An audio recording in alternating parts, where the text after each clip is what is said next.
मध्य पूर्व की जमीन फिर से जल रही है। इजराइल और ईरान के बीच तनाव अब युद्ध में बदल चुका है। क्या यह सिर्फ दो देशों की लड़ाई है या तीसरे विश्व युद्ध की शुरुआत? अब तक हमने दो विश्व युद्ध देख चुका है। क्या ये ईरान और इजराइल के बीच युद्ध तीसरा विश्व युद्ध में तब्दील हो जाएगा? आपके मन में एक प्रश्न उठता होगा कि युद्ध की शुरुआत कैसे हुई है? यह युद्ध शुरू कहाँ से हुआ? युद्ध की शुरुआत होती है ईरान द्वारा सीरिया के एक एयर बेस पर मिसाइल अटैक से। इस मिसाइल अटैक का जवाब इजराइल ने दिया, जिसके बाद तेहरान के पास एक मिलिट्री फैसिलिटी को तबाह कर दिया। इजराइल ने ईरान की राजधानी तेहरान में एक मिलिट्री फैसिलिटी को ही उड़ा दिया और युद्ध की शुरुआत हो गई। यह खेल सिर्फ मिसाइलों का नहीं बल्कि इंटेलिजेंस वार, प्रॉक्सी ग्रुप और न्यूक्लियर थिएटर का है। आए दिन आप खबर सुन रहे हैं कि इजराइल ने ईरान के न्यूक्लियर प्लांट पर हमला किया। अभी भी ईरान के पास कोई परमाणु बम नहीं है, लेकिन परमाणु बम बनाने के लिए तत्पर है। अमेरिका और इजराइल चाहते हैं कि ईरान कभी भी परमाणु बम न बनाए। अगर हम दोनों देशों की ताकत में कंपैरिजन करें तो ईरान के पास दुनिया की चौथी सबसे बड़ी आर्मी है, जबकि इजराइल के पास अमेरिका द्वारा दिया गया एडवांस हथियार और आयरन डोम सिस्टम है। आयरन डोम वही सिस्टम है जो इजराइल के बाउंड्री पर लगा हुआ है और इजराइल के दुश्मनों द्वारा इजराइल पर कोई भी मिसाइल अटैक किया जाता है तो वह आयरन डोम सिस्टम इजराइल के सीमा के बाहर ही उसको तबाह कर देता है। मतलब कि इजराइल के अंदर नहीं आने देता है। यही सिस्टम भारत ने भी अप्लाई किया था, उसका नाम था S-400, जो पाकिस्तानी ड्रोन जो आ रहे थे उसको सीमा के बाहर ही तबाह कर देते, नष्ट कर देते। कोई भी पाकिस्तानी ड्रोन जो है वह इंडिया के अंदर नहीं आ पाए।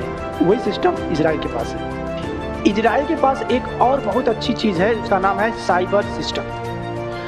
ये क्या करता है कि साइबर अटैक करता है, जिसके द्वारा ईरान के पास हजारों मिसाइलें और हिजबुल्लाह जैसे ग्रुप जो है उस पर साइबर अटैक करके उनकी ताकत को कमज़ोर कर रहा है। इजराइल और ईरान की दुश्मनी की जड़ें धार्मिक और राजनीतिक दोनों है। ईरान फिलिस्तीन का समर्थन करता है। फिलिस्तीन का मुद्दा पिछले साल उठा था, उसने आप जाने होंगे कि फिलिस्तीन एक मुस्लिम बाहुल्य देश है जिसका समर्थन अलग अलग मुस्लिम कंट्री करती है। वहीं पर इजराइल खुद को यहूदी राष्ट्र मानता है। दुनिया में इजराइल अकेला एक ऐसा देश है जो यहूदी है, बाकी दुनिया में कोई देश नहीं है। अगर हम बात करें इस युद्ध में कौन किसका साथ दे रहा है तो अब तक की जानकारी में अमेरिका खुलकर इजराइल का साथ दे रहा है। चाइना और रसिया धीरे धीरे ईरान के पक्ष में आते दिख रहे हैं, जबकि सऊदी अरबिया और UAE जैसे खाड़ी देश इस वक्त चुप हैं लेकिन अंदरूनी तैयारी कर रहे हैं। क्या ये युद्ध दो देशों तक ही सीमित रहेगा या एक बड़ा वर्ल्ड वार बन जाएगा? इजराइल ने हाल ही में ईरान के न्यूक्लियर प्रोजेक्ट पर साइबर हमला किया था। टक्स नेट आपने जरूर सुना ना, क्या है टक्स नेट वायरस के बाद अब सैडो वार जारी है, जिससे जासूसी, हैकिंग और अचानक हमले शामिल हैं। आप सुबह देखे होंगे ईरान ने इजराइल पर हमला किया तो उसका पलटवार शाम को इजराइल ने ईरान पर कर दिया। ये आप डेली न्यूज़ में देख रहे हैं। ईरान ने भी तेल टैंकरों और समुद्री रास्तों पर हमला कर अपने इरादे साफ कर दिए हैं कि इजराइल का हम मुंह तोड़ जवाब देंगे, क्योंकि उसका साथ दे रहा है कौन? अमेरिका। युद्ध किसी भी देश से हो, नुकसान होता है उस वहाँ की आवाम का, वहाँ की जनता का। युद्ध में सबसे ज़्यादा नुकसान हुआ है वहाँ की आम जनता का। ईरान के कई शहरों में बिजली नहीं है और इजराइल में अभी भी एयर सायरन लगातार बज रहे हैं, जिसके कारण वहाँ की आम जनता को बहुत मुसीबत का सामना करना पड़ रहा है। इस युद्ध का क्या प्रभाव पड़ेगा?